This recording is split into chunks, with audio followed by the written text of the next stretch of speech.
Your likes, subscriptions, and notifications are a huge support and help us create more videos. The Lord called to Moses and spoke to him from the tent of meeting. He said, "Speak to the Israelites and say to them, when any of you brings an offering to the Lord, bring as your offering an animal from either the herd or the flock. If the offering is a burnt offering from the herd, he is to offer a male without defect. He must present it at the entrance to the tent of meeting so that it will be acceptable to the Lord. He is to lay his hand on the head of the burnt offering, and it will be accepted on his behalf to make atonement for him. He is to slaughter the young bull before the Lord, and then Aaron's sons.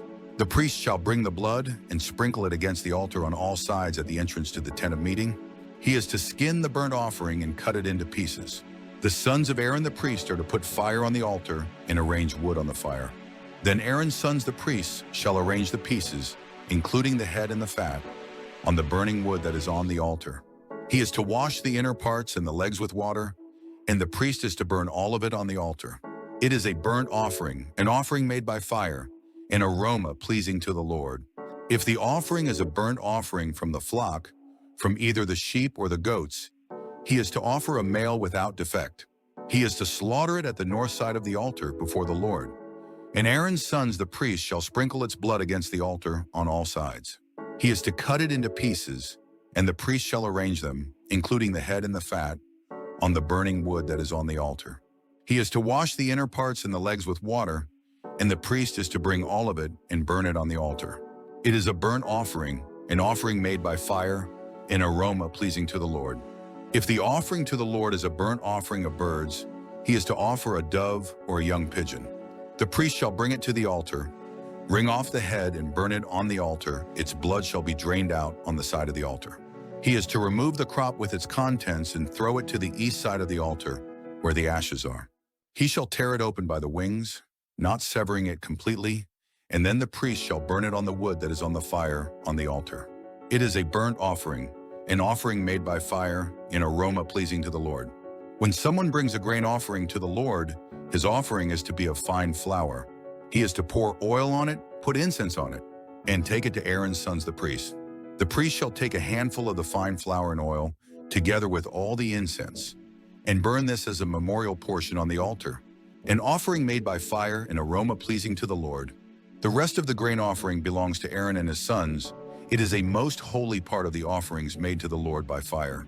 If you bring a grain offering baked in an oven, it is to consist of fine flour cakes made without yeast and mixed with oil, or wafers made without yeast and spread with oil. If your grain offering is prepared on a griddle, it is to be made of fine flour mixed with oil and without yeast. Crumble it and pour oil on it. It is a grain offering. If your grain offering is cooked in a pan, it is to be made of fine flour and oil. Bring the grain offering made of these things to the Lord, present it to the priest, who shall take it to the altar. He shall take out the memorial portion from the grain offering and burn it on the altar as an offering made by fire, an aroma pleasing to the Lord. The rest of the grain offering belongs to Aaron and his sons. It is a most holy part of the offerings made to the Lord by fire. Every grain offering you bring to the Lord must be made without yeast, for you are not to burn any yeast or honey in an offering made to the Lord by fire. You may bring them to the Lord as an offering of the first fruits, but they are not to be offered on the altar as a pleasing aroma. Season all your grain offerings with salt. Do not leave the salt of the covenant of your God out of your grain offerings. Add salt to all your offerings. If you bring a grain offering of first fruits to the Lord, offer crushed heads of new grain roasted in the fire. Put oil and incense on it. It is a grain offering. The priest shall burn the memorial portion of the crushed grain and the oil, together with all the incense, as an offering made to the Lord by fire.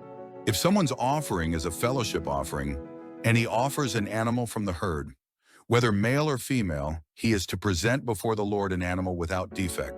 He is to lay his hand on the head of his offering and slaughter it at the entrance to the tent of meeting. Then Aaron's sons the priests shall sprinkle the blood against the altar on all sides.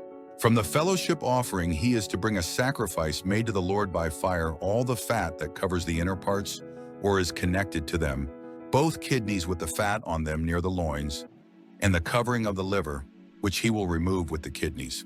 Then Aaron's sons are to burn it on the altar, on top of the burnt offering that is on the burning wood, as an offering made by fire, an aroma pleasing to the Lord. If he offers an animal from the flock as a fellowship offering to the Lord, he is to offer a male or female without defect. If he offers a lamb, he is to present it before the Lord. He is to lay his hand on the head of his offering and slaughter it in front of the tent of meeting. Then Aaron's son shall sprinkle its blood against the altar on all sides. From the fellowship offering he is to bring a sacrifice made to the Lord by fire, its fat, the entire fat tail cut off close to the backbone, all the fat that covers the inner parts or is connected to them, both kidneys with the fat on them near the loins, and the covering of the liver, which he will remove with the kidneys. The priest shall burn them on the altar as food, an offering made to the Lord by fire. If his offering is a goat, he is to present it before the Lord. He is to lay his hand on its head and slaughter it in front of the tent of meeting. Then Aaron's son shall sprinkle its blood against the altar on all sides. From what he offers, he is to make this offering to the Lord by fire all the fat that covers the inner parts or is connected to them, both kidneys with the fat on them near the loins, and the covering of the liver, which he will remove with the kidneys. The priest shall burn them on the altar as food, an offering made by fire, a pleasing aroma. All the fat is the Lord's. This is a lasting ordinance for the generations to come. Wherever you live, you must not eat any fat or any blood. The Lord said to Moses, "Say to the Israelites, when anyone sins unintentionally and does what is forbidden in any of the Lord's commands, if the anointed priest sins, bringing guilt on the people, he must bring to the Lord a young bull without defect as a sin offering for the sin he has committed. He is to present the bull at the entrance to the tent of meeting before the Lord. He is to lay his hand on its head and slaughter it before the Lord. Then the anointed priest shall take some of the bull's blood and carry it into the tent of meeting. He is to dip his finger into the blood and sprinkle some of it 7 times before the Lord, in front of the curtain of the sanctuary. The priest shall then put some of the blood on the horns of the altar of fragrant incense that is before the Lord in the tent of meeting. The rest of the bull's blood he shall pour out at the base of the altar of burnt offering at the entrance to the tent of meeting. He shall remove all the fat from the bull of the sin offering, the fat that covers the inner parts or is connected to them, both kidneys with the fat on them near the loins, and the covering of the liver, which he will remove with the kidneys, just as the fat is removed from the ox sacrificed as a fellowship offering. Then the priest shall burn them on the altar of burnt offering. But the hide of the bull and all its flesh, as well as the head and legs, the inner parts and offal, that is, all the rest of the bull, he must take outside the camp to a place ceremonially clean, where the ashes are thrown, and burn it in a wood fire on the ash heap. If the whole Israelite community sins unintentionally and does what is forbidden in any of the Lord's commands, even though the community is unaware of the matter, they are guilty. When they become aware of the sin they committed, the assembly must bring a young bull as a sin offering and present it before the tent of meeting. The elders of the community are to lay their hands on the bull's head before the Lord, and the bull shall be slaughtered before the Lord. Then the anointed priest is to take some of the bull's blood into the tent of meeting. He shall dip his finger into the blood and sprinkle it before the Lord 7 times in front of the curtain. He is to put some of the blood on the horns of the altar that is before the Lord in the tent of meeting. The rest of the blood he shall pour out at the base of the altar of burnt offering at the entrance to the tent of meeting. He shall remove all the fat from it and burn it on the altar, and do with this bull just as he did with the bull for the sin offering. In this way the priest will make atonement for them, and they will be forgiven. Then he shall take the bull outside the camp and burn it as he burned the first bull. This is the sin offering for the community. When a leader sins unintentionally and does what is forbidden in any of the commands of the Lord his God, he is guilty. When he is made aware of the sin he committed, he must bring as his offering a male goat without defect. He is to lay his hand on the goat's head and slaughter it at the place where the burnt offering is slaughtered before the Lord. It is a sin offering. Then the priest shall take some of the blood of the sin offering with his finger and put it on the horns of the altar of burnt offering and pour out the rest of the blood at the base of the altar. He shall burn all the fat on the altar as he burned the fat of the fellowship offering. In this way the priest will make atonement for the man's sin, and he will be forgiven. If a member of the community sins unintentionally and does what is forbidden in any of the Lord's commands, he is guilty. When he is made aware of the sin he committed, he must bring as his offering for the sin he committed a female goat without defect. He is to lay his hand on the head of the sin offering and slaughter it at the place of the burnt offering. Then the priest is to take some of the blood with his finger and put it on the horns of the altar of burnt offering and pour out the rest of the blood at the base of the altar. He shall remove all the fat, just as the fat is removed from the fellowship offering, and the priest shall burn it on the altar as an aroma pleasing to the Lord. In this way, the priest will make atonement for him, and he will be forgiven. If he brings a lamb as his sin offering, he is to bring a female without defect. He is to lay his hand on its head and slaughter it for a sin offering at the place where the burnt offering is slaughtered. Then the priest shall take some of the blood of the sin offering with his finger and put it on the horns of the altar of burnt offering and pour out the rest of the blood at the base of the altar. He shall remove all the fat, just as the fat is removed from the lamb of the fellowship offering, and the priest shall burn it on the altar on top of the offerings made to the Lord by fire. In this way, the priest will make atonement for him for the sin he has committed, and he will be forgiven. If a person sins because he does not speak up, when he hears a public charge to testify regarding something he has seen or learned about, he will be held responsible. Or if a person touches anything ceremonially unclean, whether the carcasses of unclean wild animals or of unclean livestock or of unclean creatures that move along the ground, even though he is unaware of it, he has become unclean and is guilty. Or if he touches human uncleanness, anything that would make him unclean, even though he is unaware of it, when he learns of it, he will be guilty. Or if a person thoughtlessly takes an oath to do anything, whether good or evil, in any matter one might carelessly swear about, even though he is unaware of it, in any case, when he learns of it, he will be guilty. When anyone is guilty in any of these ways, he must confess in what way he has sinned. And as a penalty for the sin he has committed, he must bring to the Lord a female lamb or goat from the flock as a sin offering. And the priest shall make atonement for him for his sin. If he cannot afford a lamb, he is to bring 2 doves or 2 young pigeons to the Lord as a penalty for his sin, one for a sin offering and the other for a burnt offering. He is to bring them to the priest, who shall first offer the one for the sin offering. He is to wring its head from its neck, not severing it completely, and is to sprinkle some of the blood of the sin offering against the side of the altar. The rest of the blood must be drained out at the base of the altar. It is a sin offering. The priest shall then offer the other as a burnt offering in the prescribed way and make atonement for him for the sin he has committed, and he will be forgiven. If, however, he cannot afford 2 doves or 2 young pigeons, he is to bring as an offering for his sin 1/10 of an ephah of fine flour for a sin offering. He must not put oil or incense on it, because it is a sin offering. He is to bring it to the priest, who shall take a handful of it as a memorial portion and burn it on the altar on top of the offerings made to the Lord by fire. It is a sin offering. In this way, the priest will make atonement for him for any of these sins he has committed, and he will be forgiven. The rest of the offering will belong to the priest, as in the case of the grain offering. The Lord said to Moses, "When a person commits a violation and sins unintentionally in regard to any of the Lord's holy things, he is to bring to the Lord as a penalty a ram from the flock, one without defect, and of the proper value in silver, according to the sanctuary shekel. It is a guilt offering. He must make restitution for what he has failed to do in regard to the holy things. Add 1/5 of the value to that and give it all to the priest, who will make atonement for him with the ram as a guilt offering, and he will be forgiven. If a person sins and does what is forbidden in any of the Lord's commands, even though he does not know it, he is guilty and will be held responsible. He is to bring to the priest as a guilt offering a ram from the flock, one without defect and of the proper value. In this way, the priest will make atonement for him for the wrong he has committed unintentionally, and he will be forgiven. It is a guilt offering he has been guilty of wrongdoing against the Lord.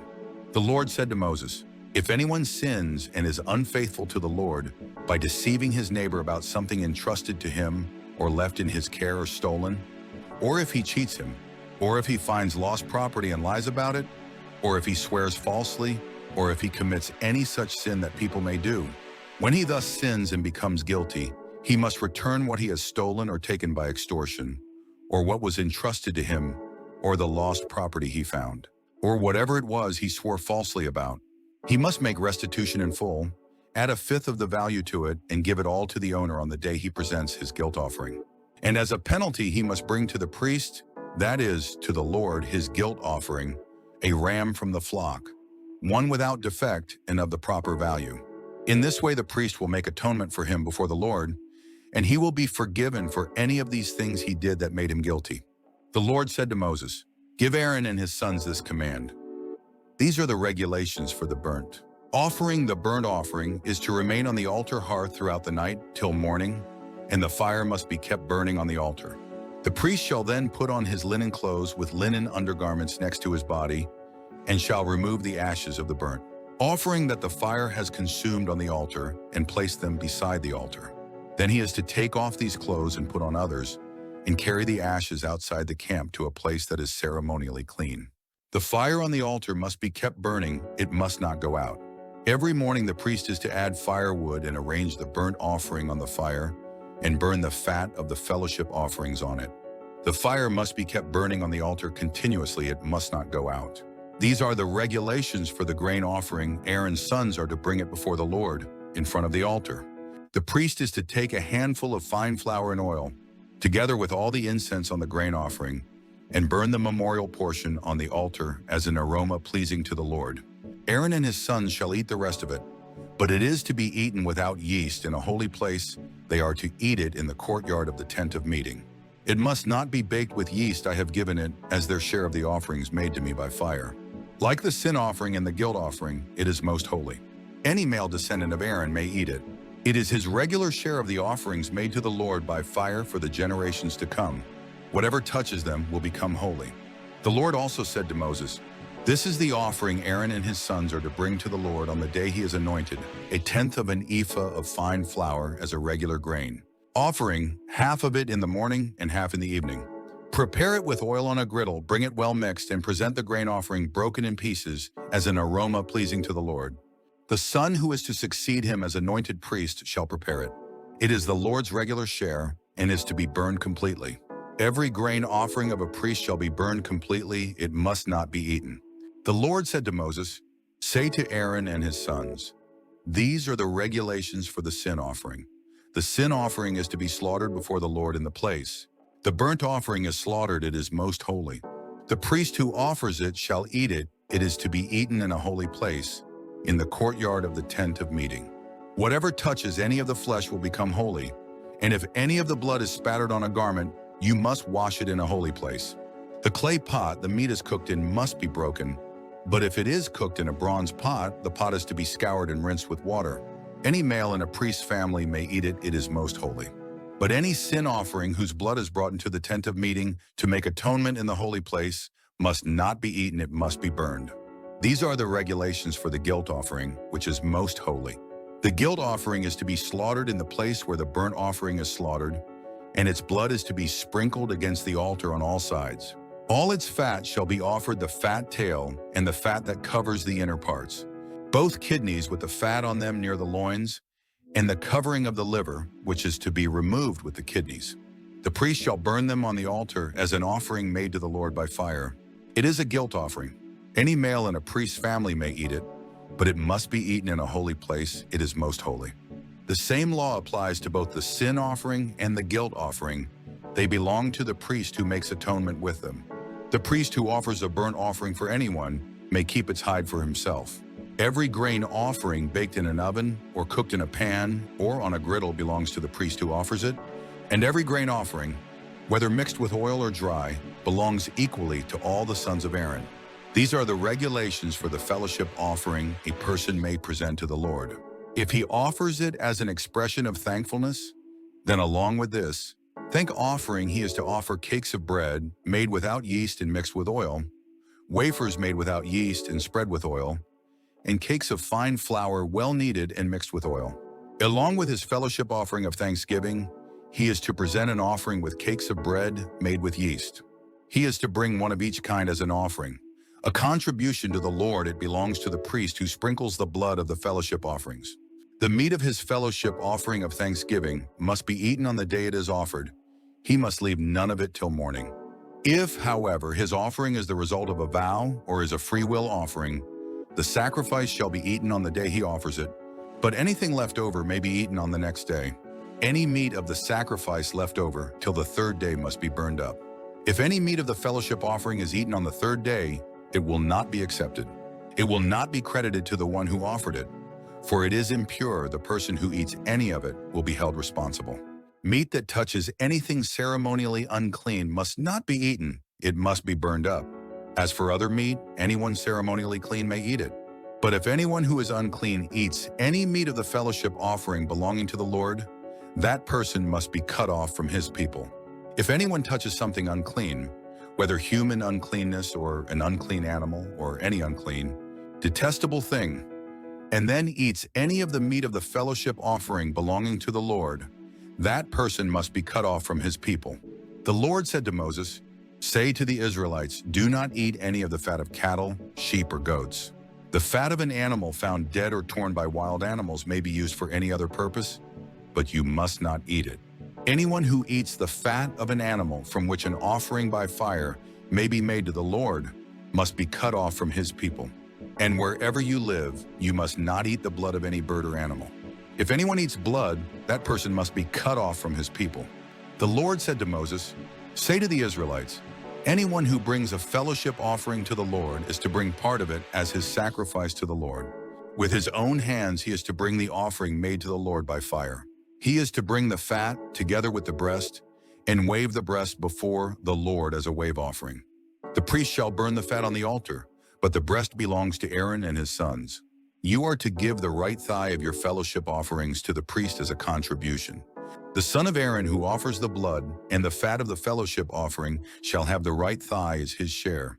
From the fellowship offerings of the Israelites, I have taken the breast that is waved and the thigh that is presented and have given them to Aaron, the priest and his sons as their regular share from the Israelites. This is the portion of the offerings made to the Lord by fire that were allotted to Aaron and his sons on the day they were presented to serve the Lord as priests. On the day they were anointed, the Lord commanded that the Israelites give this to them as their regular share for the generations to come. These then are the regulations for the burnt offering, the grain offering, the sin offering, the guilt offering, the ordination offering, and the fellowship offering, which the Lord gave Moses on Mount Sinai on the day he commanded the Israelites to bring their offerings to the Lord in the desert of Sinai. The Lord said to Moses, "Bring Aaron and his sons, their garments, the anointing oil, the bull for the sin offering, the 2 rams and the basket containing bread made without yeast, and gather the entire assembly at the entrance to the tent of meeting." Moses did as the Lord commanded him, and the assembly gathered at the entrance to the tent of meeting. Moses said to the assembly, "This is what the Lord has commanded to be done." Then Moses brought Aaron and his sons forward and washed them with water. He put the tunic on Aaron, tied the sash around him, clothed him with the robe, and put the ephod on him. He also tied the ephod to him by its skillfully woven waistband, so it was fastened on him. He placed the breastpiece on him and put the Urim and Thummim in the breastpiece. Then he placed the turban on Aaron's head and set the gold plate, the sacred diadem, on the front of it, as the Lord commanded Moses.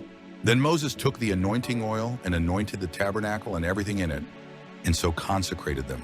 He sprinkled some of the oil on the altar 7 times, anointing the altar and all its utensils and the basin with its stand, to consecrate them. He poured some of the anointing oil on Aaron's head and anointed him to consecrate him. Then he brought Aaron's sons forward, put tunics on them, tied sashes around them, and put headbands on them, as the Lord commanded Moses. He then presented the bull for the sin offering, and Aaron and his sons laid their hands on its head.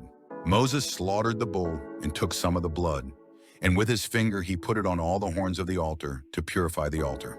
He poured out the rest of the blood at the base of the altar. So he consecrated it to make atonement for it. Moses also took all the fat around the inner parts, the covering of the liver in both kidneys and their fat, and burned it on the altar.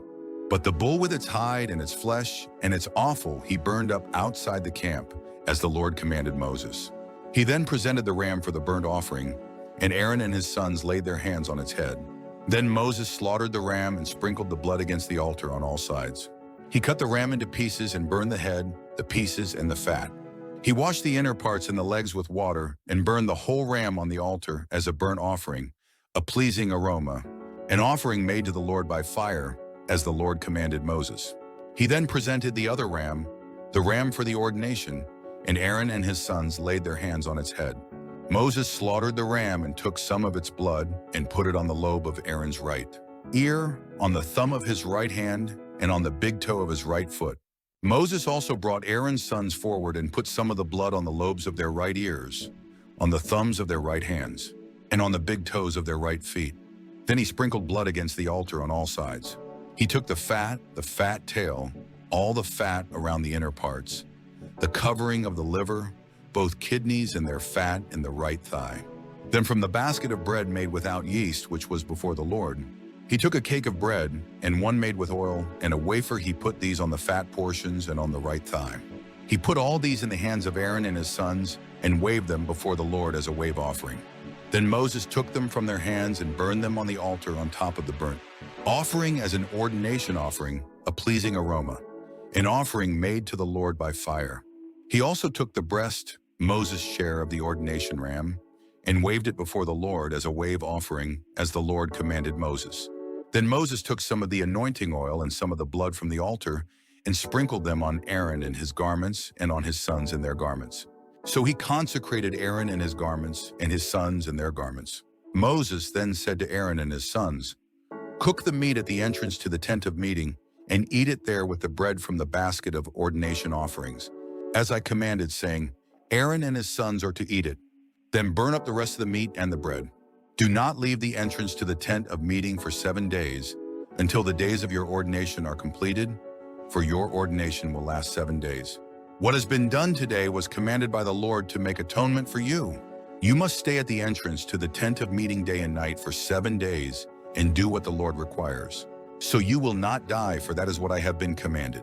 So Aaron and his sons did everything the Lord commanded through Moses. On the 8th day, Moses summoned Aaron and his sons and the elders of Israel. He said to Aaron, "1, take a bull calf for your sin offering and a ram for your burnt offering, both without defect, and present them before the Lord.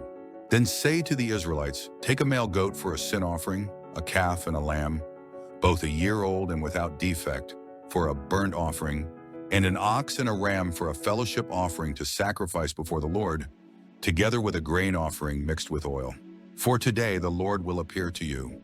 They took the things Moses commanded to the front of the tent of meeting, and the entire assembly came near and stood before the Lord. Then Moses said, "This is what the Lord has commanded you to do, so that the glory of the Lord may appear to you." Moses said to Aaron, "Come to the altar and sacrifice your sin offering and your burnt offering, and make atonement for yourself and the people. Sacrifice the offering that is for the people, and make atonement for them, as the Lord has commanded." So Aaron came to the altar and slaughtered the calf as a sin offering for himself. His sons brought the blood to him, and he dipped his finger into the blood and put it on the horns of the altar. The rest of the blood he poured out at the base of the altar. On the altar he burned the fat, the kidneys, and the covering of the liver from the sin offering, as the Lord commanded Moses. The flesh and the hide he burned up outside the camp. Then he slaughtered the burnt offering. His sons handed him the blood, and he sprinkled it against the altar on all sides. They handed him the burnt offering piece by piece, including the head, and he burned them on the altar. He washed the inner parts and the legs and burned them on top of the burnt offering on the altar. Aaron then brought the offering that was for the people. He took the goat for the people's sin offering and slaughtered it and offered it for a sin offering, as he did with the first one. He brought the burnt offering and offered it in the prescribed way. He also brought the grain offering, took a handful of it, and burned it on the altar in addition to the morning's burnt offering.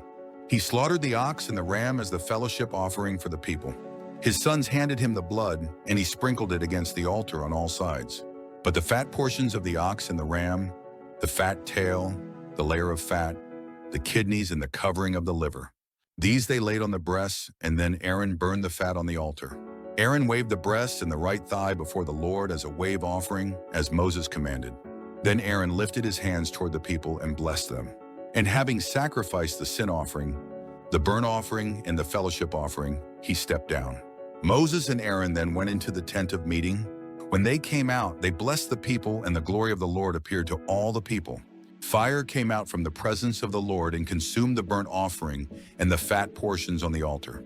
And when all the people saw it, they shouted for joy and fell face down. Aaron's sons Nadab and Abihu took their censers, put fire in them, and added incense, and they offered unauthorized fire before the Lord, contrary to his command. So fire came out from the presence of the Lord and consumed them, and they died before the Lord. Moses then said to Aaron, "This is what the Lord spoke of when he said, 'Among those who approach me, I will show myself holy. In the sight of all the people I will be honored.'" Aaron remained silent. Moses summoned Mishael and Elzaphan, sons of Aaron's uncle Uzziel, and said to them, "Come here, carry your cousins outside the camp, away from the front of the sanctuary." So they came and carried them, still in their tunics, outside the camp as Moses ordered. Then Moses said to Aaron and his sons Eleazar and Ithamar, "Do not let your hair become unkempt, and do not tear your clothes, or you will die. And the Lord will be angry with the whole community. But your relatives, all the house of Israel, may mourn for those the Lord has destroyed by fire. Do not leave the entrance to the tent of meeting, or you will die, because the Lord's anointing oil is on you." So they did as Moses said. Then the Lord said to Aaron, "You and your sons are not to drink wine or other fermented drink whenever you go into the tent of meeting, or you will die. This is a lasting ordinance for the generations to come.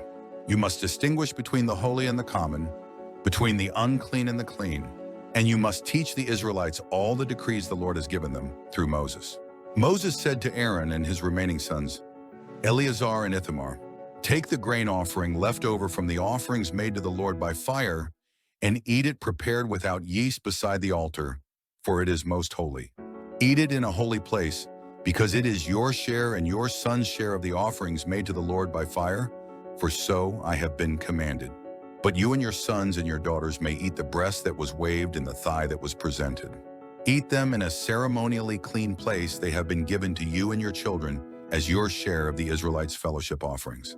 The thigh that was presented and the breast that was waved must be brought with the fat portions of the offerings made by fire, to be waved before the Lord as a wave offering. This will be the regular share for you and your children, as the Lord has commanded." When Moses inquired about the goat of the sin offering and found that it had been burned up, he was angry with Eleazar and Ithamar, Aaron's remaining sons, and asked, "Why didn't you eat the sin offering in the sanctuary area? It is most holy. It was given to you to take away the guilt of the community by making atonement for them before the Lord. Since its blood was not taken into the holy place, you should have eaten the goat in the sanctuary area, as I commanded." Aaron replied to Moses, "Today they sacrificed their sin offering and their burnt offering before the Lord. But such things as this have happened to me. Would the Lord have been pleased if I had eaten the sin offering today?" When Moses heard this, he was satisfied. The Lord said to Moses and Aaron, "Say to the Israelites, of all the animals that live on land, these are the ones you may eat. You may eat any animal that has a split hoof completely divided and that chews the cud. There are some that only chew the cud or only have a split hoof, but you must not eat them. The camel, though it chews the cud, does not have a split hoof. It is ceremonially unclean for you. The coney, though it chews the cud, does not have a split hoof. It is unclean for you. The rabbit, though it chews the cud, does not have a split hoof. It is unclean for you. And the pig, though it has a split hoof completely divided, does not chew the cud. It is unclean for you. You must not eat their meat or touch their carcasses. They are unclean for you. Of all the creatures living in the water of the seas and the streams, you may eat any that have fins and scales. But all creatures in the seas or streams that do not have fins and scales, whether among all the swarming things or among all the other living creatures in the water, you are to detest. And since you are to detest them, you must not eat their meat, and you must detest their carcasses. Anything living in the water that does not have fins and scales is to be detestable to you.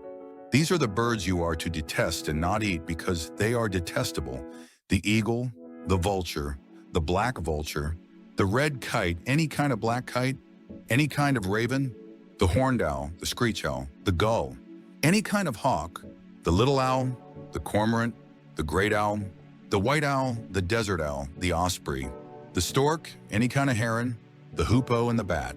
All flying insects that walk on all fours are to be detestable to you. There are, however, some winged creatures that walk on all fours, that you may eat those that have jointed legs for hopping on the ground. Of these you may eat any kind of locust, katydid, cricket, or grasshopper. But all other winged creatures that have 4 legs you are to detest. You will make yourselves unclean by these. Whoever touches their carcasses will be unclean till evening. Whoever picks up one of their carcasses must wash his clothes, and he will be unclean till evening. Every animal that has a split hoof not completely divided, or that does not chew the cud, is unclean for you. Whoever touches the carcass of any of them will be unclean. Of all the animals that walk on all fours, those that walk on their paws are unclean for you. Whoever touches their carcasses will be unclean till evening. Anyone who picks up their carcasses must wash his clothes, and he will be unclean till evening. They are unclean for you. Of the animals that move about on the ground, these are unclean for you: the weasel, the rat, any kind of great lizard, the gecko, the monitor lizard, the wall lizard, the skink, and the chameleon. Of all those that move along the ground, these are unclean for you. Whoever touches them when they are dead will be unclean till evening. When one of them dies and falls on something, that article, whatever its use, will be unclean, whether it is made of wood, cloth, hide, or sackcloth. Put it in water, it will be unclean till evening, and then it will be clean. If one of them falls into a clay pot, everything in it will be unclean, and you must break the pot. Any food that could be eaten, but has water on it from such a pot is unclean, and any liquid that could be drunk from it is unclean. Anything that one of their carcasses falls on becomes unclean. An oven or cooking pot must be broken up. They are unclean, and you are to regard them as unclean. A spring, however, or a cistern for collecting water remains clean, but anyone who touches one of these carcasses is unclean. If a carcass falls on any seeds that are to be planted, they remain clean. But if water has been put on the seed and a carcass falls on it, it is unclean for you. If an animal that you are allowed to eat dies, anyone who touches the carcass will be unclean till evening. Anyone who eats some of the carcass must wash his clothes, and he will be unclean till evening. Anyone who picks up the carcass must wash his clothes, and he will be unclean till evening. Every creature that moves about on the ground is detestable. It is not to be eaten. You are not to eat any creature that moves about on the ground. Whether it moves on its belly or walks on all fours or on many feet, it is detestable. Do not defile yourselves by any of these creatures. Do not make yourselves unclean by means of them, or be made unclean by them. I am the Lord your God. Consecrate yourselves and be holy, because I am holy. Do not make yourselves unclean by any creature that moves about on the ground. I am the Lord who brought you up out of Egypt to be your God. Therefore be holy, because I am holy. These are the regulations concerning animals, birds, every living thing that moves in the water, and every creature that moves about on the ground. You must distinguish between the unclean and the clean, between living creatures that may be eaten and those that may not be eaten. The Lord said to Moses, "Say to the Israelites, a woman who becomes pregnant and gives birth to a son will be ceremonially unclean for 7 days, just as she is unclean during her monthly period. On the 8th day, the boy is to be circumcised. Then the woman must wait 33 days to be purified from her bleeding. She must not touch anything sacred or go to the sanctuary until the days of her purification are over. If she gives birth to a daughter, for 2 weeks the woman will be unclean, as during her period. Then she must wait 66 days to be purified from her bleeding. When the days of her purification for a son or daughter are over, she is to bring to the priest at the entrance to the tent of meeting a year-old lamb for a burnt offering and a young pigeon or a dove for a sin offering. He shall offer them before the Lord to make atonement for her, and then she will be ceremonially clean from her flow of blood. These are the regulations for the woman who gives birth to a boy or a girl. If she cannot afford a lamb, she is to bring 2 doves or 2 young pigeons, one for a burnt offering and the other for a sin offering. In this way, the priest will make atonement for her, and she will be clean." The Lord said to Moses and Aaron, "When anyone has a swelling or a rash or a bright spot on his skin that may become an infectious skin disease, he must be brought to Aaron the priest or to one of his sons who is a priest. The priest is to examine the sore on his skin, and if the hair in the sore has turned white, and the sore appears to be more than skin deep, it is an infectious skin disease. When the priest examines him, he shall pronounce him ceremonially unclean. If the spot on his skin is white, but does not appear to be more than skin deep, and the hair in it has not turned white, the priest is to put the infected person in isolation for 7 days. On the 7th day, the priest is to examine him, and if he sees that the sore is unchanged and has not spread in the skin, he is to keep him in isolation another 7 days. On the 7th day, the priest is to examine him again, and if the sore has faded and has not spread in the skin, the priest shall pronounce him clean. It is only a rash. The man must wash his clothes, and he will be clean. But if the rash does spread in his skin after he has shown himself to the priest to be pronounced clean, he must appear before the priest again. The priest is to examine him, and if the rash has spread in the skin, he shall pronounce him unclean. It is an infectious disease. When anyone has an infectious skin disease, he must be brought to the priest. The priest is to examine him, and if there is a white swelling in the skin that has turned the hair white, and if there is raw flesh in the swelling, it is a chronic skin disease, and the priest shall pronounce him unclean. He is not to put him in isolation because he is already unclean. If the disease breaks out all over his skin, and so far as the priest can see, it covers all the skin of the infected person from head to foot, the priest is to examine him, and if the disease has covered his whole body, he shall pronounce that person clean. Since it has all turned white, he is clean. But whenever raw flesh appears on him, he will be unclean. When the priest sees the raw flesh, he shall pronounce him unclean. The raw flesh is unclean, he has an infectious disease. Should the raw flesh change and turn white, he must go to the priest.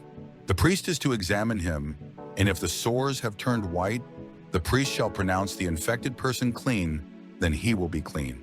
When someone has a boil on his skin and it heals, and in the place where the boil was, a white swelling or reddish white spot appears, he must present himself to the priest.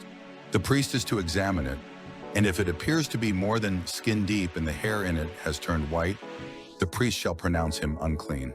It is an infectious skin disease that has broken out where the boil was.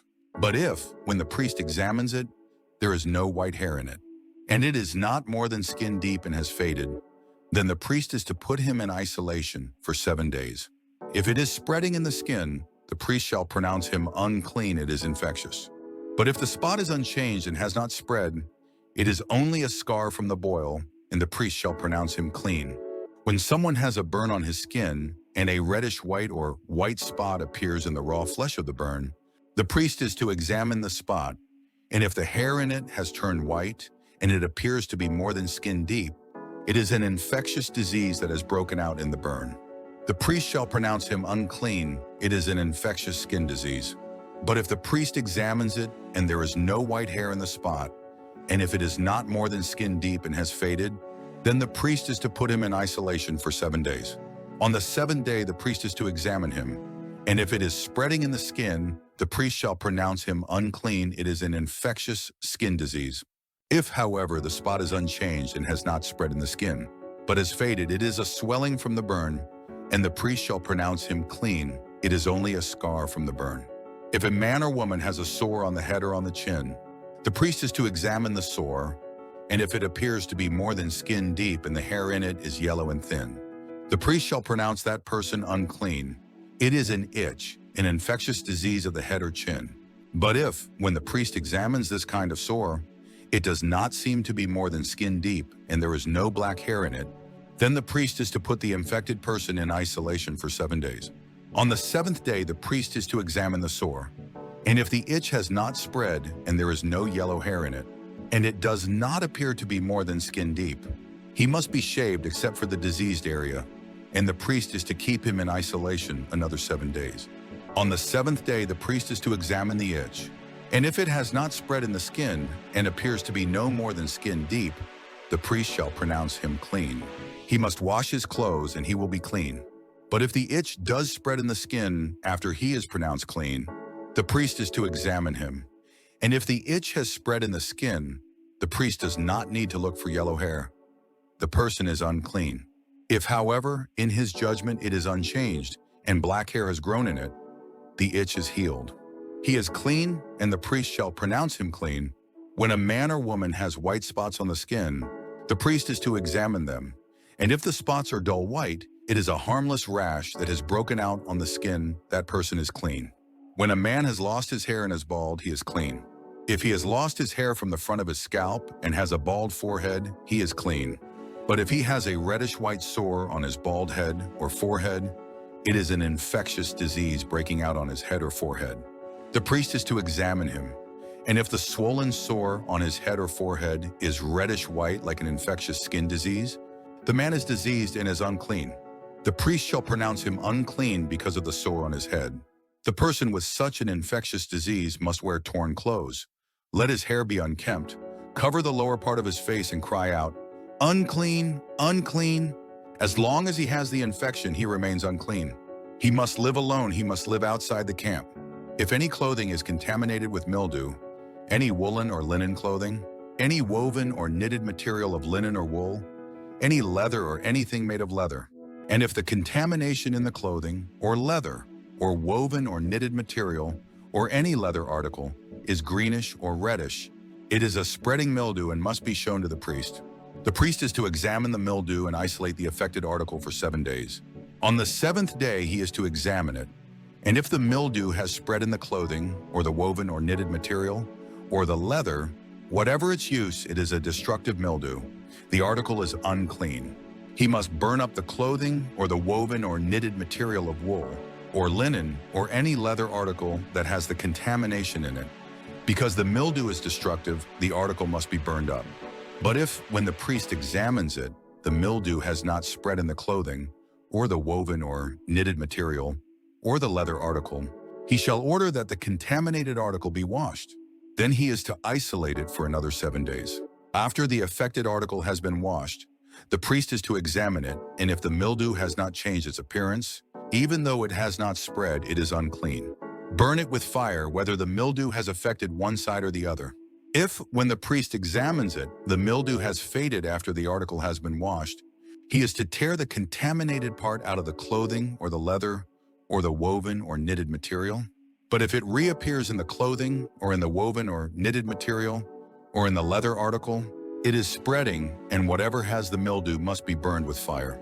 The clothing or the woven or knitted material or any leather article that has been washed and is rid of the mildew must be washed again, and it will be clean. These are the regulations concerning contamination by mildew in woolen or linen clothing, woven or knitted material, or any leather article, for pronouncing them clean or unclean. The Lord said to Moses, "These are the regulations for the diseased person at the time of his ceremonial cleansing. When he is brought to the priest is to go outside the camp and examine him. If the person has been healed of his infectious skin disease, the priest shall order that 2 live clean birds and some cedar wood, scarlet yarn and hyssop be brought for the one to be cleansed. Then the priest shall order that one of the birds be killed over fresh water in a clay pot. He is then to take the live bird and dip it, together with the cedar wood, the scarlet yarn, and the hyssop, into the blood of the bird that was killed over the fresh water. 7 times he shall sprinkle the one to be cleansed of the infectious disease and pronounce him clean. Then he is to release the live bird in the open fields. The person to be cleansed must wash his clothes, shave off all his hair, and bathe with water, then he will be ceremonially clean. After this he may come into the camp, but he must stay outside his tent for 7 days. On the 7th day he must shave off all his hair. He must shave his head, his beard, his eyebrows, and the rest of his hair. He must wash his clothes and bathe himself with water, and he will be clean. On the 8th day he must bring 2 male lambs and 1 ewe lamb a year old, each without defect, along with 3/10 of an ephah of fine flour mixed with oil for a grain offering, and 1 log of oil. The priest who pronounces him clean shall present both the one to be cleansed and his offerings before the Lord at the entrance to the tent of meeting.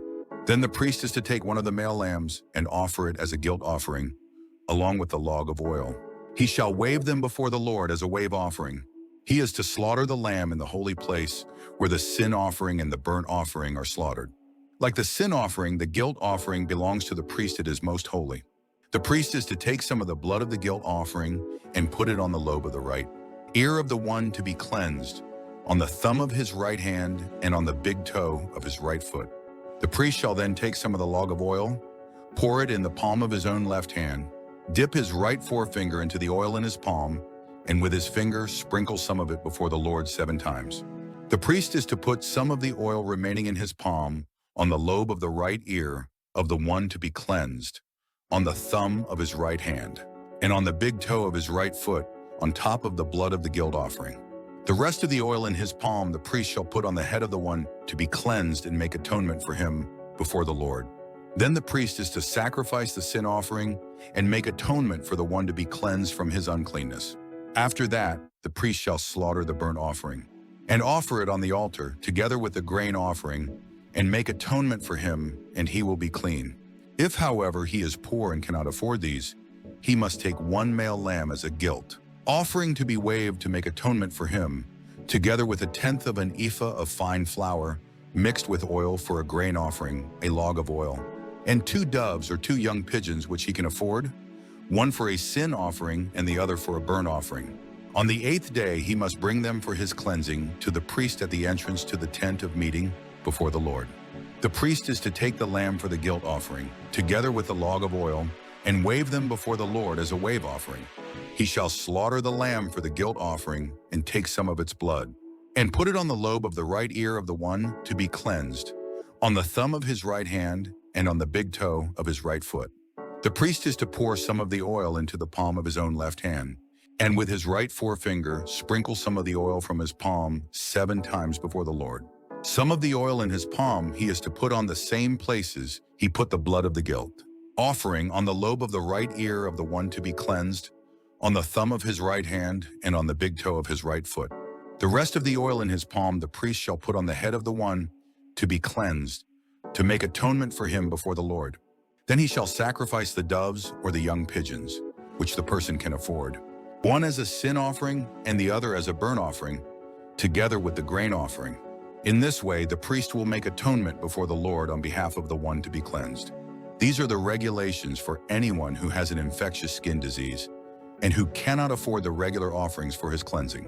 The Lord said to Moses and Aaron, "When you enter the land of Canaan, which I am giving you as your possession, and I put a spreading mildew in a house in that land, the owner of the house must go and tell the priest, 'I have seen something that looks like mildew in my house.' The priest is to order the house to be emptied before he goes in to examine the mildew, so that nothing in the house will be pronounced unclean. After this, the priest is to go in and inspect the house. He is to examine the mildew on the walls, and if it has greenish or reddish depressions that appear to be deeper than the surface of the wall, the priest shall go out the doorway of the house and close it up for 7 days. On the 7th day, the priest shall return to inspect the house.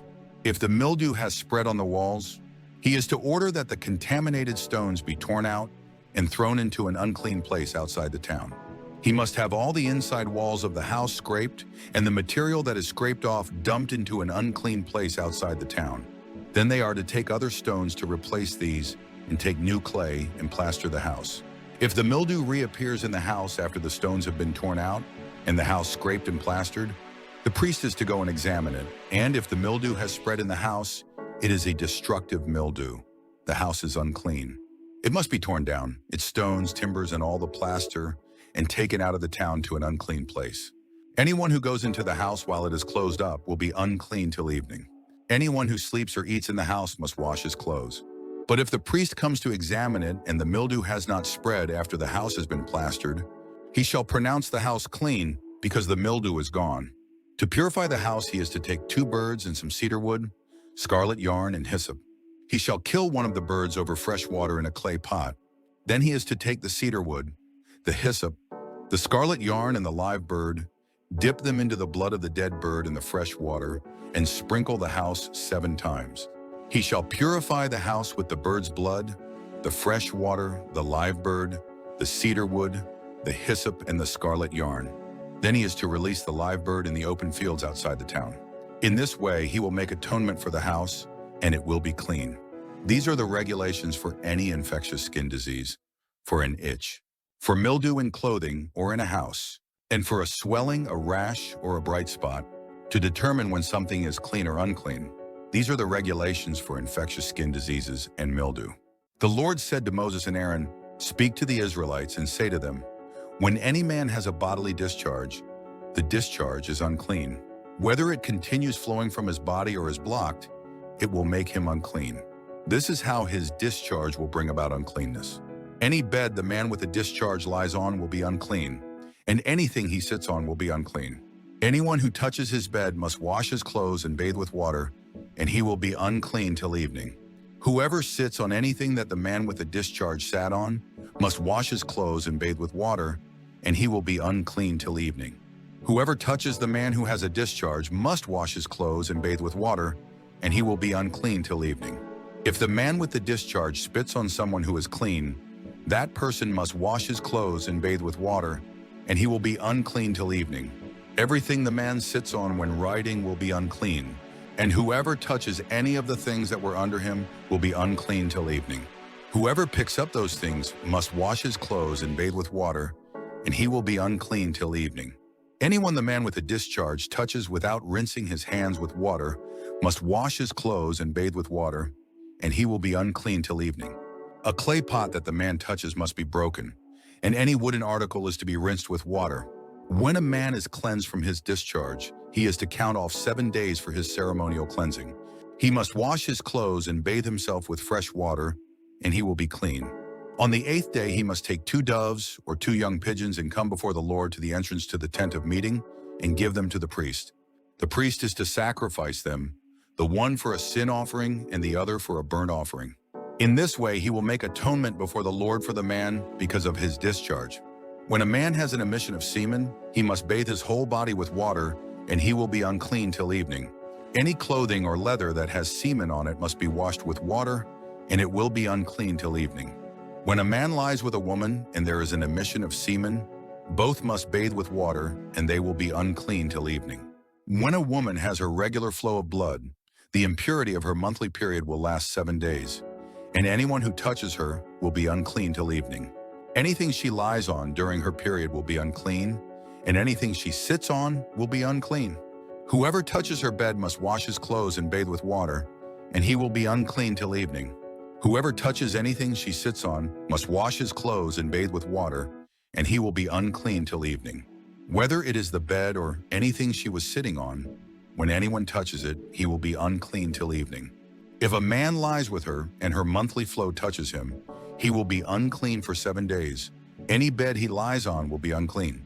When a woman has a discharge of blood for many days at a time other than her monthly period, or has a discharge that continues beyond her period, she will be unclean as long as she has the discharge, just as in the days of her period. Any bed she lies on while her discharge continues will be unclean, as is her bed during her monthly period, and anything she sits on will be unclean as during her period. Whoever touches them will be unclean. He must wash his clothes and bathe with water, and he will be unclean till evening. When she is cleansed from her discharge, she must count off 7 days, and after that she will be ceremonially clean. On the 8th day she must take 2 doves or 2 young pigeons and bring them to the priest at the entrance to the tent of meeting. The priest is to sacrifice one for a sin offering and the other for a burnt offering. In this way he will make atonement for her before the Lord for the uncleanness of her discharge. You must keep the Israelites separate from things that make them unclean, so they will not die in their uncleanness for defiling my dwelling place, which is among them. These are the regulations for a man with a discharge, for anyone made unclean by an emission of semen, for a woman in her monthly period, for a man or a woman with a discharge, and for a man who lies with a woman who is ceremonially unclean. The Lord spoke to Moses after the death of the 2 sons of Aaron who died when they approached the Lord. The Lord said to Moses, "Tell your brother Aaron not to come whenever he chooses into the most holy place behind the curtain in front of the atonement cover on the ark, or else he will die, because I appear in the cloud over the atonement cover." This is how Aaron is to enter the sanctuary area with a young bull for a sin offering and a ram for a burnt offering. He is to put on the sacred linen tunic with linen undergarments next to his body. He is to tie the linen sash around him and put on the linen turban. These are sacred garments, so he must bathe himself with water before he puts them on. From the Israelite community, he is to take 2 male goats for a sin offering and a ram for a burnt offering. Aaron is to offer the bull for his own sin, offering to make atonement for himself and his household. Then he is to take the 2 goats and present them before the Lord at the entrance to the tent of meeting. He is to cast lots for the 2 goats, one lot for the Lord and the other for the scapegoat. Aaron shall bring the goat whose lot falls to the Lord and sacrifice it for a sin offering. But the goat chosen by Lot as the scapegoat shall be presented alive before the Lord to be used for making atonement by sending it into the desert as a scapegoat. Aaron shall bring the bull for his own sin offering to make atonement for himself and his household, and he is to slaughter the bull for his own sin offering. He is to take a censer full of burning coals from the altar before the Lord, and 2 handfuls of finely ground fragrant incense, and take them behind the curtain. He is to put the incense on the fire before the Lord, and the smoke of the incense will conceal the atonement cover above the testimony, so that he will not die. He is to take some of the bull's blood, and with his finger sprinkle it on the front of the atonement cover.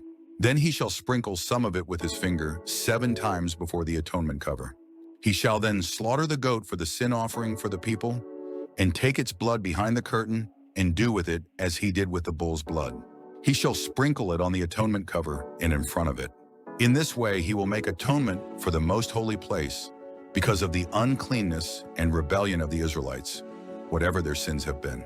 He is to do the same for the tent of meeting, which is among them in the midst of their uncleanness.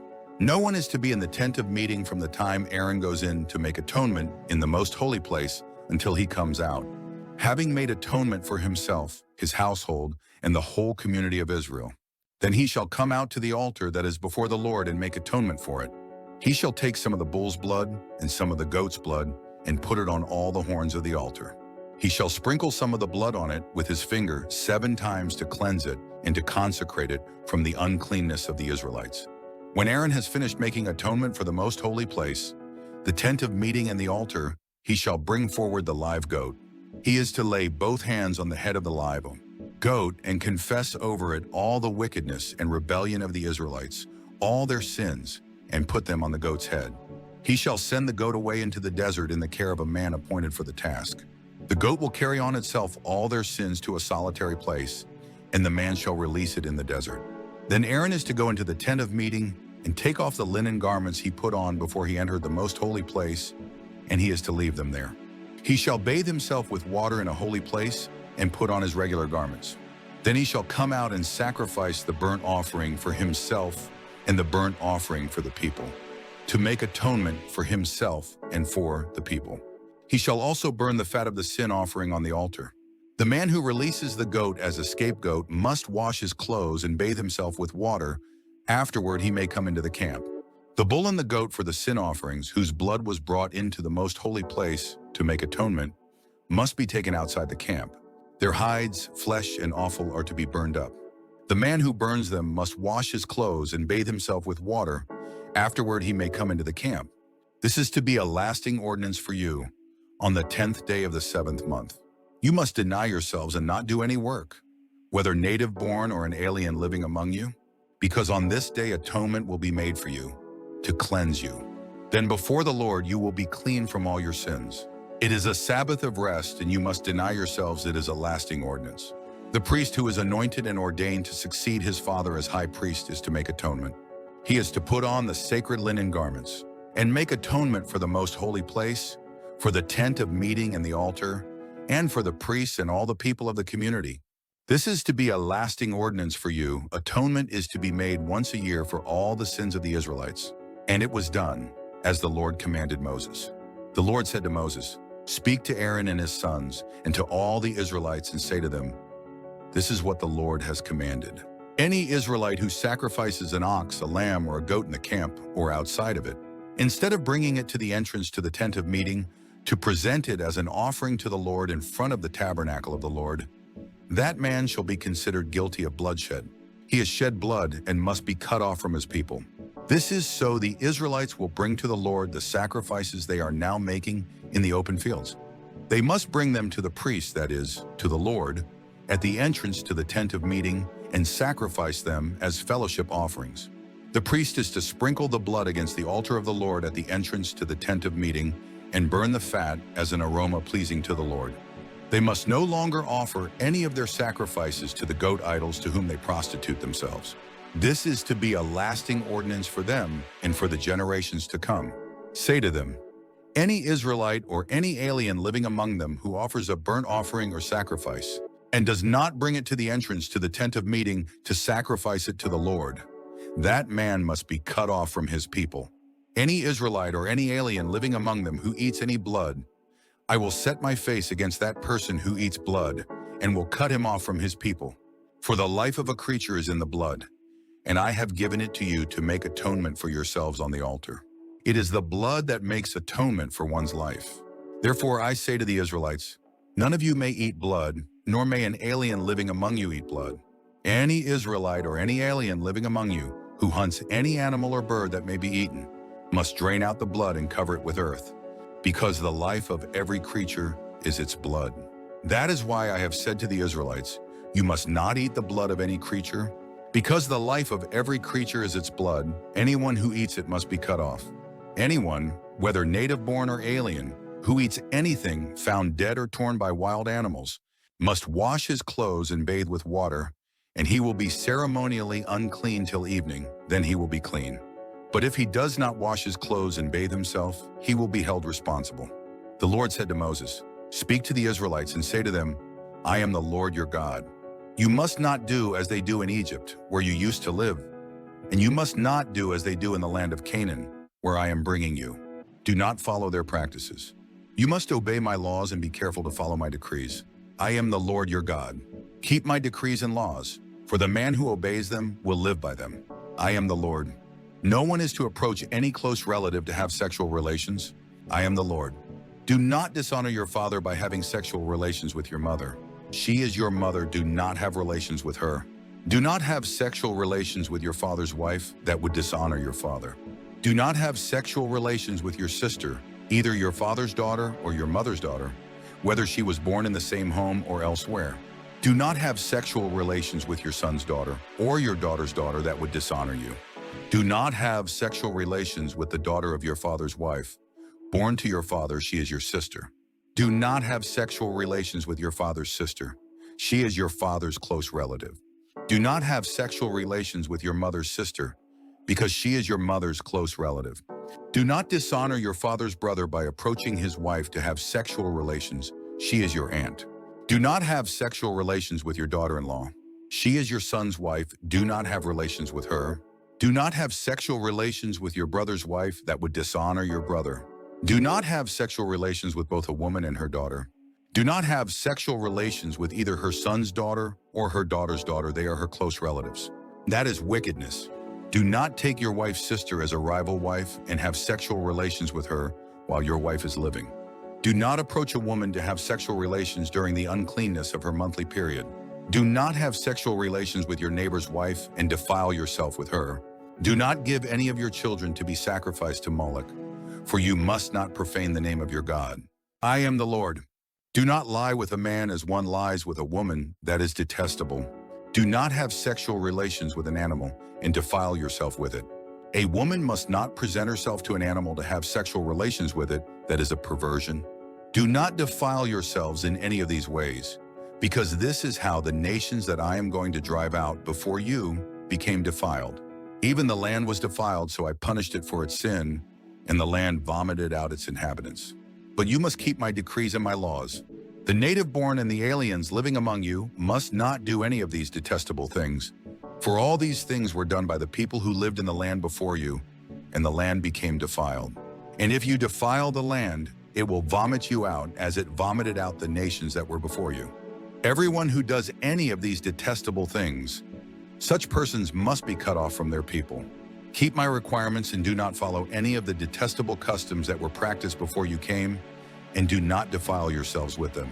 I am the Lord your God. The Lord said to Moses, "Speak to the entire assembly of Israel and say to them, be holy because I, the Lord your God, am holy. Each of you must respect his mother and father, and you must observe my Sabbaths. I am the Lord your God. Do not turn to idols or make gods of cast metal for yourselves. I am the Lord your God.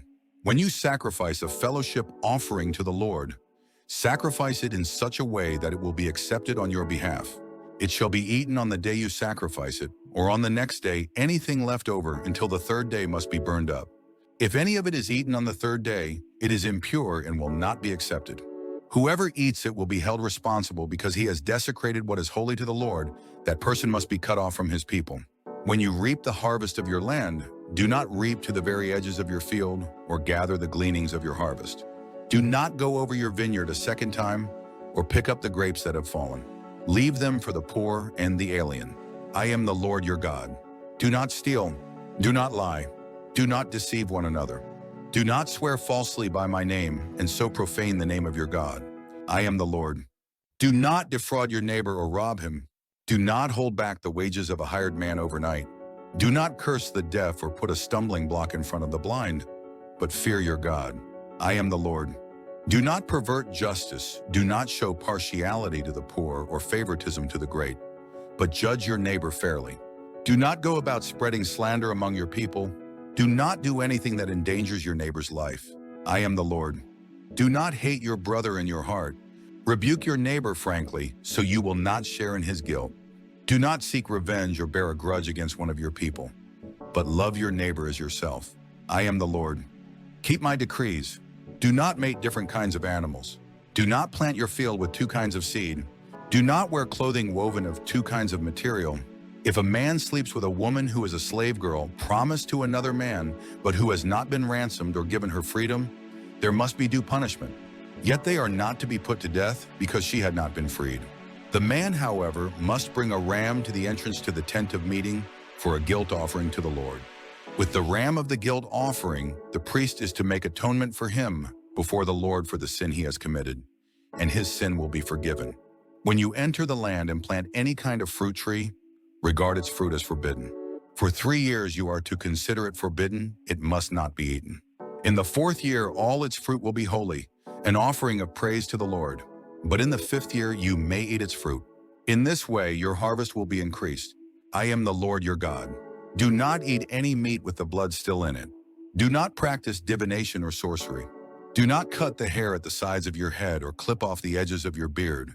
Do not cut your bodies for the dead or put tattoo marks on yourselves. I am the Lord. Do not degrade your daughter by making her a prostitute, or the land will turn to prostitution and be filled with wickedness. Observe my Sabbaths and have reverence for my sanctuary. I am the Lord. Do not turn to mediums or seek out spiritists, for you will be defiled by them. I am the Lord your God. Rise in the presence of the aged, show respect for the elderly, and revere your God. I am the Lord. When an alien lives with you in your land, do not mistreat him. The alien living with you must be treated as one of your native-born. Love him as yourself, for you were aliens in Egypt. I am the Lord your God. Do not use dishonest standards when measuring length, weight, or quantity. Use honest scales and honest weights, an honest ephah and an honest hin. I am the Lord your God who brought you out of Egypt. Keep all my decrees and all my laws and follow them. I am the Lord.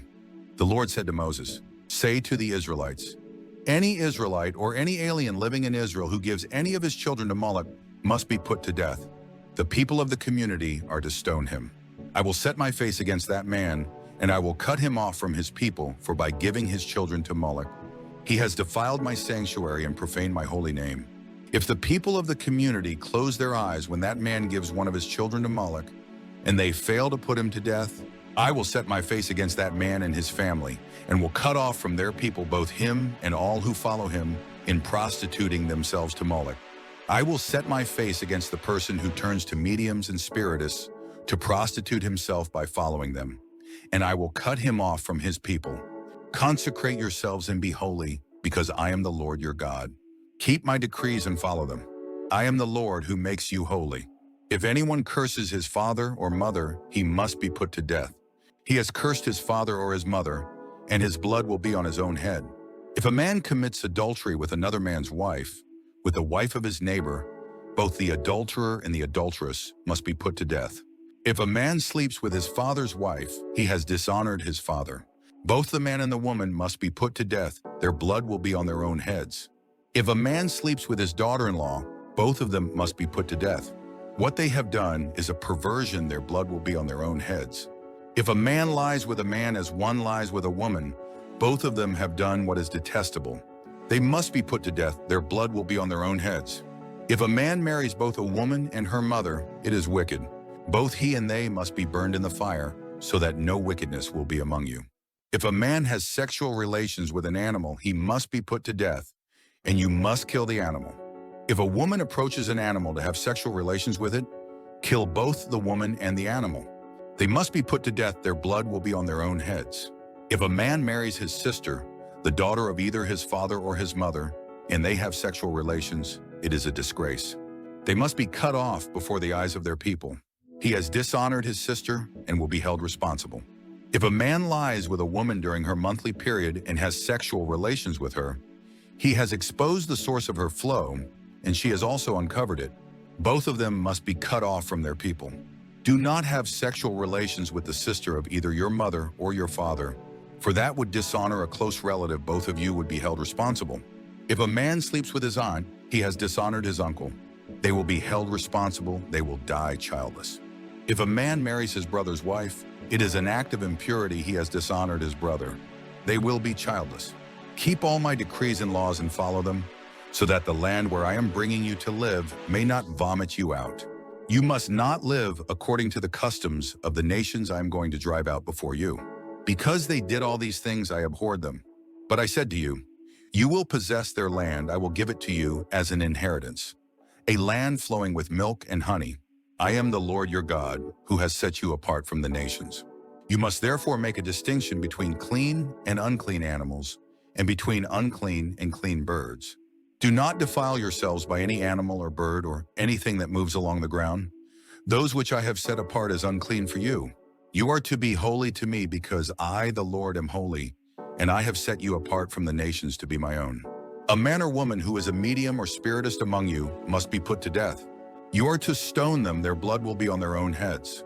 The Lord said to Moses, "Speak to the priests, the sons of Aaron, and say to them, a priest must not make himself ceremonially unclean for any of his people who die, except for a close relative, such as his mother or father, his son or daughter, his brother, or an unmarried sister who is dependent on him since she has no husband. For her, he may make himself unclean. He must not make himself unclean for people related to him by marriage, and so defile himself. Priests must not shave their heads or shave off the edges of their beards or cut their bodies. They must be holy to their God and must not profane the name of their God. Because they present the offerings made to the Lord by fire, the food of their God, they are to be holy. They must not marry women defiled by prostitution or divorced from their husbands because priests are holy to their God. Regard them as holy because they offer up the food of your God. Consider them holy because I, the Lord, am holy, I who make you holy.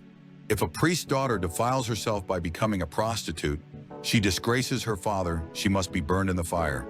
The high priest, the one among his brothers who has had the anointing oil poured on his head and who has been ordained to wear the priestly garments, must not let his hair become unkempt or tear his clothes.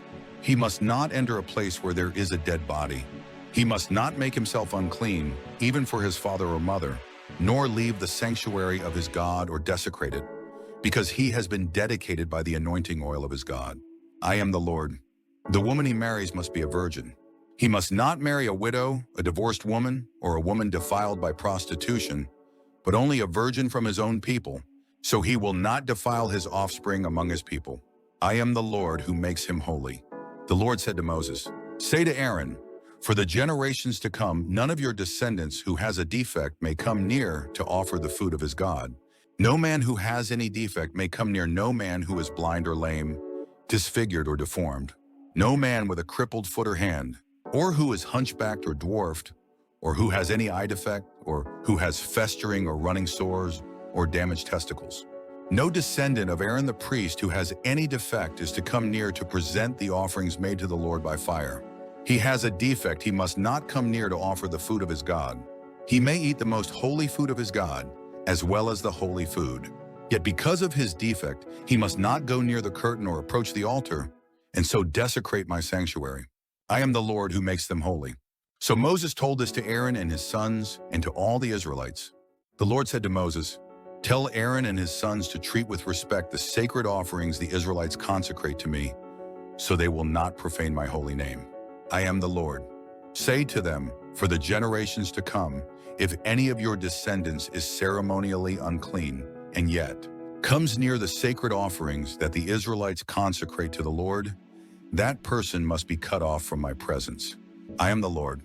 If a descendant of Aaron has an infectious skin disease or a bodily discharge, he may not eat the sacred offerings until he is cleansed. He will also be unclean if he touches something defiled by a corpse, or by anyone who has an emission of semen, or if he touches any crawling thing that makes him unclean, or any person who makes him unclean, whatever the uncleanness may be. The one who touches any such thing will be unclean till evening. He must not eat any of the sacred offerings unless he has bathed himself with water. When the sun goes down, he will be clean, and after that he may eat the sacred offerings, for they are his food. He must not eat anything found dead or torn by wild animals, and so become unclean through it. I am the Lord. The priests are to keep my requirements so that they do not become guilty and die for treating them with contempt. I am the Lord who makes them holy. No one outside a priest's family may eat the sacred offering, nor may the guest of a priest or his hired worker eat it. But if a priest buys a slave with money, or if a slave is born in his household, that slave may eat his food. If a priest's daughter marries anyone other than a priest, she may not eat any of the sacred contributions. But if a priest's daughter becomes a widow or is divorced, yet has no children, and she returns to live in her father's house, as in her youth, she may eat of her father's food. No unauthorized person, however, may eat any of it. If anyone eats a sacred offering by mistake, he must make restitution to the priest for the offering and add a fifth of the value to it. The priest must not desecrate the sacred offerings the Israelites present to the Lord by allowing them to eat the sacred offerings and so bring upon them guilt requiring payment. I am the Lord who makes them holy. The Lord said to Moses, "Speak to Aaron and his sons and to all the Israelites and say to them, if any of you, either an Israelite or an alien living in Israel, presents a gift for a burnt offering to the Lord, either to fulfill a vow or as a free will offering, you must present a male without defect from the cattle, sheep, or goats in order that it may be accepted on your behalf. Do not bring anything with a defect, because it will not be accepted on your behalf. When anyone brings from the herd or flock a fellowship offering to the Lord to fulfill a special vow or as a free will offering, it must be without defect or blemish to be acceptable. Do not offer to the Lord the blind, the injured, or the maimed, or anything with warts or festering or running sores. Do not place any of these on the altar as an offering made to the Lord by fire. You may, however, present as a free will offering an ox or a sheep that is deformed or stunted, but it will not be accepted in fulfillment of a vow.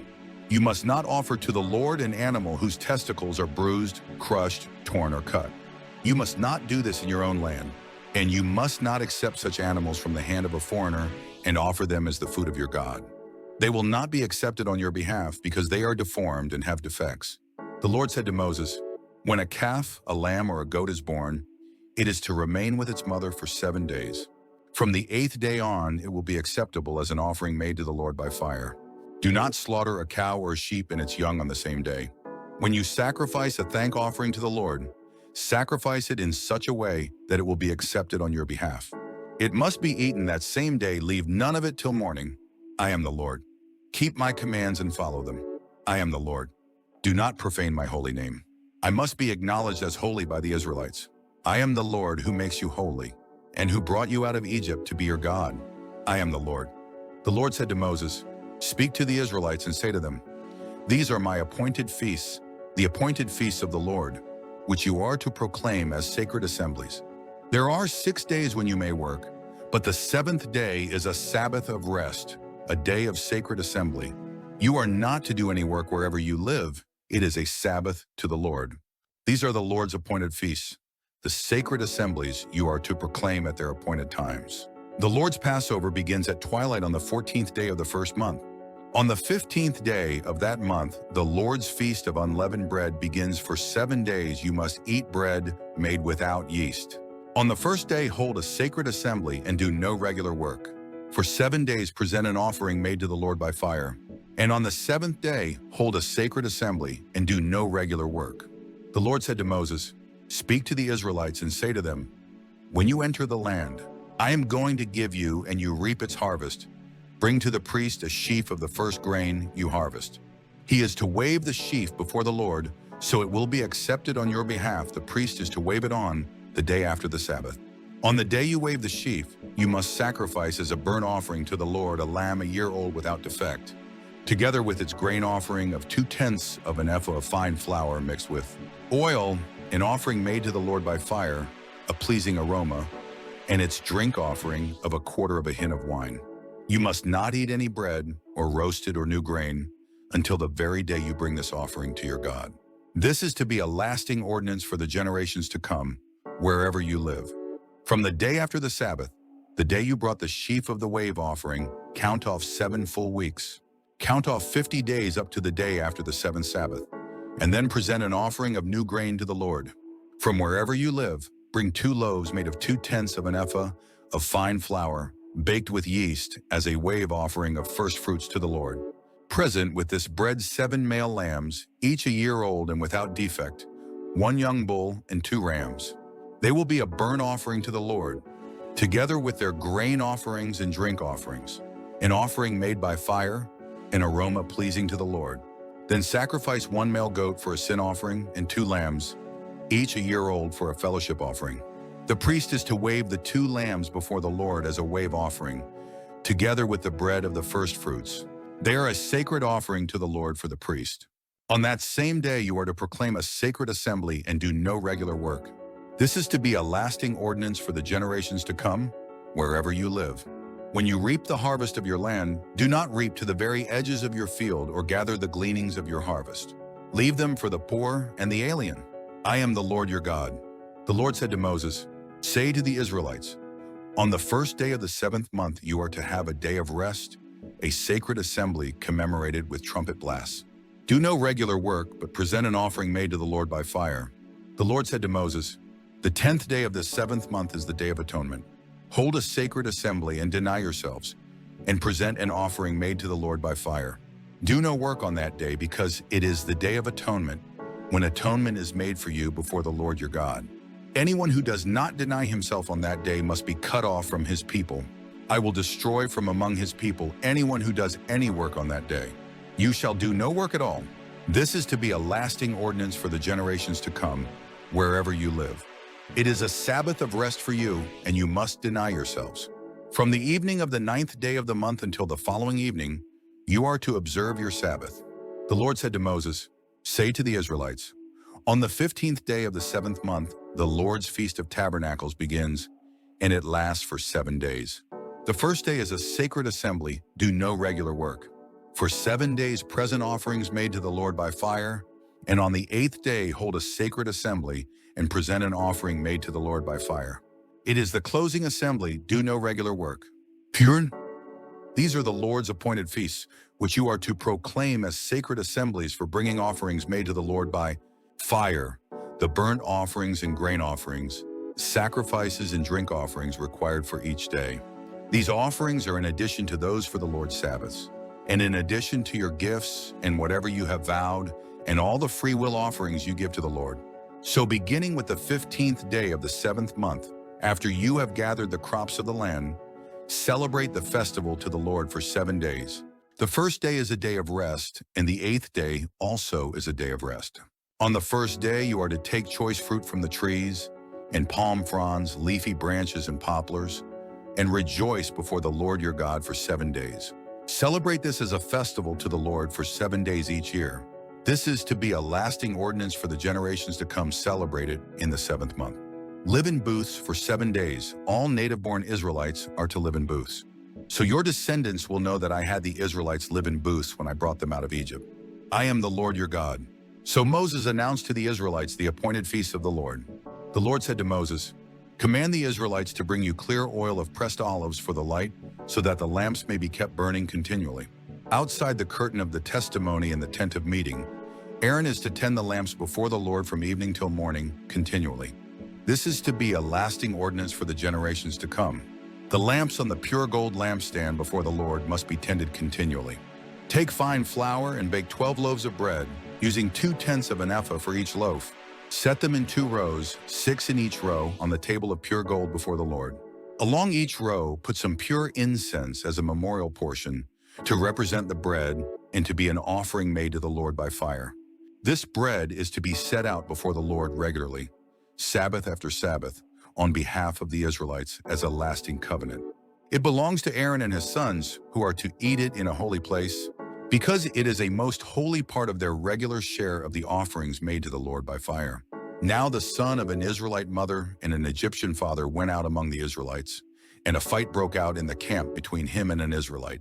The son of the Israelite woman blasphemed the name with a curse, so they brought him to Moses. His mother's name was Shelemith, the daughter of Dibri the Danite. They put him in custody until the will of the Lord should be made clear to them. Then the Lord said to Moses, "Take the blasphemer outside the camp. All those who heard him are to lay their hands on his head, and the entire assembly is to stone him. Say to the Israelites, if anyone curses his God, he will be held responsible. Anyone who blasphemes the name of the Lord must be put to death. The entire assembly must stone him. Whether an alien or native-born, when he blasphemes the name, he must be put to death. If anyone takes the life of a human being, he must be put to death. Anyone who takes the life of someone's animal must make restitution, life for life. If anyone injures his neighbor, whatever he has done must be done to him. Fracture for fracture, eye for eye, tooth for tooth. As he has injured the other, so he is to be injured. Whoever kills an animal must make restitution, but whoever kills a man must be put to death. You are to have the same law for the alien and the native-born. I am the Lord your God." Then Moses spoke to the Israelites, and they took the blasphemer outside the camp and stoned him. The Israelites did as the Lord commanded Moses. The Lord said to Moses on Mount Sinai, "Speak to the Israelites and say to them, when you enter the land I am going to give you, the land itself must observe a Sabbath to the Lord. For 6 years sow your fields, and for 6 years prune your vineyards and gather their crops. But in the 7th year the land is to have a Sabbath of rest, a Sabbath to the Lord. Do not sow your fields or prune your vineyards. Do not reap what grows of itself or harvest the grapes of your untended vines. The land is to have a year of rest. Whatever the land yields during the Sabbath year will be food for you, for yourself, your manservant and maidservant, and the hired worker and temporary resident who live among you, as well as for your livestock and the wild animals in your land. Whatever the land produces may be eaten. Count off 7 Sabbaths of years, 7 times 7 years, so that the 7 Sabbaths of years amount to a period of 49 years. Then have the trumpet sounded everywhere on the 10th day of the 7th month, on the Day of Atonement, sound the trumpet throughout your land. Consecrate the 50th year and proclaim liberty throughout the land to all its inhabitants. It shall be a jubilee for you, each one of you is to return to his family property and each to his own clan. The 50th year shall be a jubilee for you, do not sow and do not reap what grows of itself or harvest the untended vines. For it is a jubilee, and is to be holy for you, eat only what is taken directly from the fields. In this year of jubilee, everyone is to return to his own property. If you sell land to one of your countrymen or buy any from him, do not take advantage of each other. You are to buy from your countryman on the basis of the number of years since the Jubilee, and he is to sell to you on the basis of the number of years left for harvesting crops. When the years are many, you are to increase the price, and when the years are few, you are to decrease the price, because what he is really selling you is the number of crops. Do not take advantage of each other, but fear your God. I am the Lord your God. Follow my decrees and be careful to obey my laws, and you will live safely in the land. Then the land will yield its fruit, and you will eat your fill and live there in safety. You may ask, what will we eat in the 7th year if we do not plant or harvest our crops? I will send you such a blessing in the 6th year that the land will yield enough for 3 years. While you plant during the 8th year, you will eat from the old crop and will continue to eat from it until the harvest of the 9th year comes in. The land must not be sold permanently, because the land is mine, and you are but aliens and my tenants. Throughout the country that you hold as a possession, you must provide for the redemption of the land. If one of your countrymen becomes poor and sells some of his property, his nearest relative is to come and redeem what his countryman has sold. If, however, a man has no one to redeem it for him, but he himself prospers and acquires sufficient means to redeem it, he is to determine the value for the years since he sold it and refund the balance to the man to whom he sold it. He can then go back to his own property. But if he does not acquire the means to repay him, what he sold will remain in the possession of the buyer until the year of Jubilee. It will be returned in the Jubilee, and he can then go back to his property. If a man sells a house in a walled city, he retains the right of redemption a full year after its sale. During that time, he may redeem it. If it is not redeemed before a full year has passed, the house in the walled city shall belong permanently to the buyer and his descendants. It is not to be returned in the Jubilee. But houses in villages without walls around them are to be considered as open country. They can be redeemed, and they are to be returned in the Jubilee. The Levites always have the right to redeem their houses in the Levitical towns, which they possess. So the property of the Levites is redeemable, that is, a house sold in any town they hold, and is to be returned in the Jubilee, because the houses in the towns of the Levites are their property among the Israelites.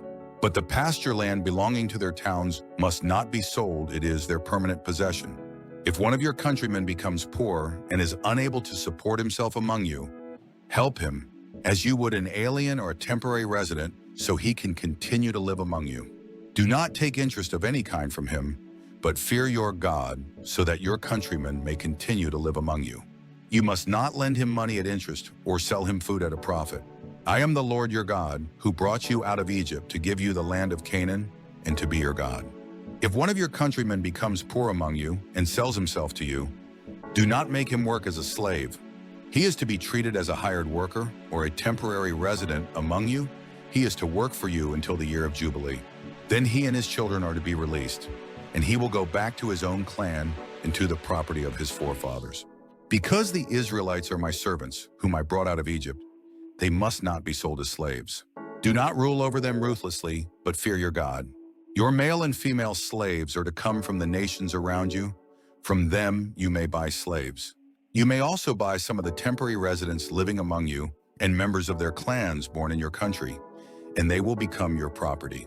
You can will them to your children as inherited property and can make them slaves for life, but you must not rule over your fellow Israelites ruthlessly.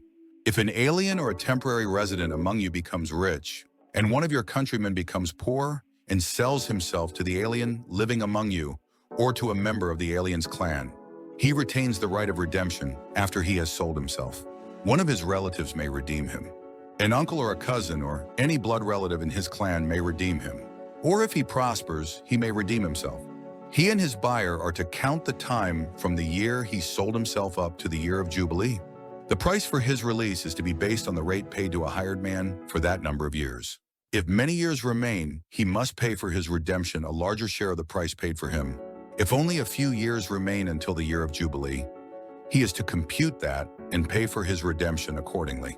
He is to be treated as a man hired from year to year. You must see to it that his owner does not rule over him ruthlessly. Even if he is not redeemed in any of these ways, he and his children are to be released in the year of Jubilee, for the Israelites belong to me as servants. They are my servants whom I brought out of Egypt. I am the Lord your God. Do not make idols or set up an image or a sacred stone for yourselves, and do not place a carved stone in your land to bow down before it. I am the Lord your God. Observe my Sabbaths and have reverence for my sanctuary. I am the Lord. If you follow my decrees and are careful to obey my commands, I will send you rain in its season, and the ground will yield its crops and the trees of the field their fruit. Your threshing will continue until grape harvest, and the grape harvest will continue until planting, and you will eat all the food you want and live in safety in your land. I will grant peace in the land, and you will lie down and no one will make you afraid. I will remove savage beasts from the land, and the sword will not pass through your country. You will pursue your enemies, and they will fall by the sword before you. 5 of you will chase 100, and 100 of you will chase 10,000, and your enemies will fall by the sword before you. I will look on you with favor and make you fruitful and increase your numbers, and I will keep my covenant with you. You will still be eating last year's harvest when you will have to move it out to make room for the new. I will put my dwelling place among you, and I will not abhor you. I will walk among you and be your God, and you will be my people. I am the Lord your God, who brought you out of Egypt so that you would no longer be slaves to the Egyptians. I broke the bars of your yoke and enabled you to walk with heads held high. But if you will not listen to me and carry out all these commands, and if you reject my decrees and abhor my laws and fail to carry out all my commands and so violate my covenant, then I will do this to you. I will bring upon you sudden terror, wasting diseases and fever that will destroy your sight and drain away your life. You will plant seed in vain, because your enemies will eat it. I will set my face against you so that you will be defeated by your enemies. Those who hate you will rule over you, and you will flee even when no one is pursuing you. If after all this you will not listen to me, I will punish you for your sins 7 times over. I will break down your stubborn pride and make the sky above you like iron and the ground beneath you like bronze. Your strength will be spent in vain, because your soil will not yield its crops, nor will the trees of the land yield their fruit. If you remain hostile toward me and refuse to listen to me, I will multiply your afflictions 7 times over, as your sins deserve. I will send wild animals against you, and they will rob you of your children, destroy your cattle, and make you so few in number that your roads will be deserted.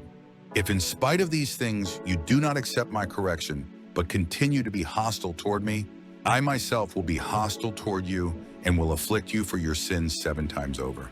And I will bring the sword upon you to avenge the breaking of the covenant.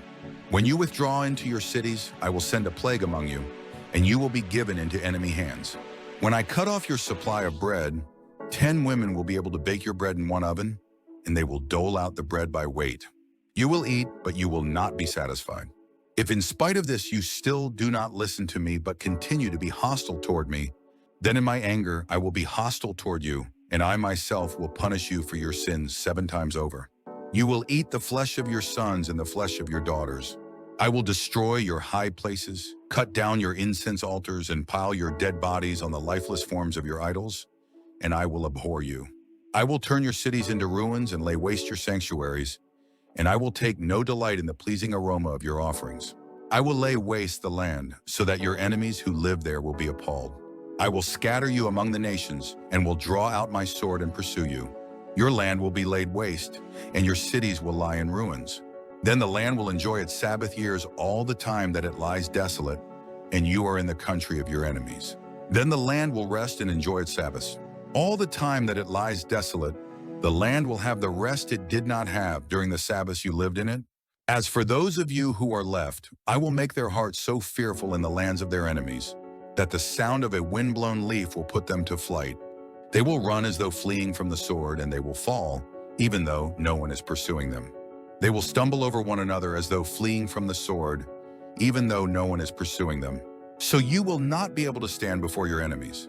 You will perish among the nations, the land of your enemies will devour you. Those of you who are left will waste away in the lands of their enemies because of their sins. Also because of their fathers' sins, they will waste away. But if they will confess their sins and the sins of their fathers, their treachery against me and their hostility toward me, which made me hostile toward them so that I sent them into the land of their enemies, then, when their uncircumcised hearts are humbled and they pay for their sin, I will remember my covenant with Jacob and my covenant with Isaac and my covenant with Abraham, and I will remember the land. For the land will be deserted by them and will enjoy its Sabbaths while it lies desolate without them. They will pay for their sins because they rejected my laws and abhorred my decrees. Yet in spite of this, when they are in the land of their enemies, I will not reject them or abhor them so as to destroy them completely, breaking my covenant with them. I am the Lord their God. But for their sake I will remember the covenant with their ancestors whom I brought out of Egypt in the sight of the nations to be their God. I am the Lord. These are the decrees, the laws, and the regulations that the Lord established on Mount Sinai between himself and the Israelites through Moses. The Lord said to Moses, "Speak to the Israelites and say to them, if anyone makes a special vow to dedicate persons to the Lord by giving equivalent values, set the value of a male between the ages of 20 and 60 at 50 shekels of silver according to the sanctuary shekel. And if it is a female, set her value at 30 shekels. If it is a person between the ages of 5 and 20, set the value of a male at 20 shekels and of a female at 10 shekels. If it is a person between 1 month and 5 years, set the value of a male at 5 shekels of silver and that of a female at 3 shekels of silver. If it is a person 60 years old or more, set the value of a male at 15 shekels and of a female at 10 shekels. If anyone making the vow is too poor to pay the specified amount, he is to present the person to the priest, who will set the value for him according to what the man making the vow can afford. If what he vowed is an animal that is acceptable as an offering to the Lord, such an animal given to the Lord becomes holy. He must not exchange it or substitute a good one for a bad one, or a bad one for a good one. If he should substitute one animal for another, both it and the substitute become holy. If what he vowed is a ceremonially unclean animal, one that is not acceptable as an offering to the Lord, the animal must be presented to the priest, who will judge its quality as good or bad. Whatever value the priest then sets, that is what it will be. If the owner wishes to redeem the animal, he must add a fifth to its value. If a man dedicates his house as something holy to the Lord, the priest will judge its quality as good or bad. Whatever value the priest then sets, so it will remain. If the man who dedicates his house redeems it, he must add a fifth to its value, and the house will again become his. If a man dedicates to the Lord part of his family land, its value is to be set, according to the amount of seed required for it, 50 shekels of silver to a homer of barley seed. If he dedicates his field during the year of Jubilee, the value that has been set remains. But if he dedicates his field after the Jubilee, the priest will determine the value, according to the number of years that remain until the next year of Jubilee, and its set value will be reduced. If the man who dedicates the field wishes to redeem it, he must add a fifth to its value, and the field will again become his. If, however, he does not redeem the field, or if he has sold it to someone else, it can never be redeemed. When the field is released in the Jubilee, it will become holy. Like a field devoted to the Lord, it will become the property of the priest. If a man dedicates to the Lord a field he has bought, which is not part of his family land, the priest will determine its value up to the year of Jubilee, and the man must pay its value on that day as something holy to the Lord. In the year of Jubilee, the field will revert to the person from whom he bought it, the one whose land it was. Every value is to be set according to the sanctuary shekel, 20 gerahs to the shekel. No one, however, may dedicate the firstborn of an animal. Since the firstborn already belongs to the Lord, whether an ox or a sheep, it is the Lord's. If it is one of the unclean animals, he may buy it back at its set value, adding a fifth of the value to it. If he does not redeem it, it is to be sold at its set value. But nothing that a man owns and devotes to the Lord, whether man or animal or family land, may be sold or redeemed. Everything so devoted is most holy to the Lord. No person devoted to destruction may be ransomed, he must be put to death. A tithe of everything from the land, whether grain from the soil or fruit from the trees, belongs to the Lord, it is holy to the Lord. If a man redeems any of his tithe, he must add a fifth of the value to it. The entire tithe of the herd and flock, every 10th animal that passes under the shepherd's rod, will be holy to the Lord. He must not pick out the good from the bad or make any substitution. If he does make a substitution, both the animal and its substitute become holy and cannot be redeemed. These are the commands the Lord gave Moses on Mount Sinai for the Israelites.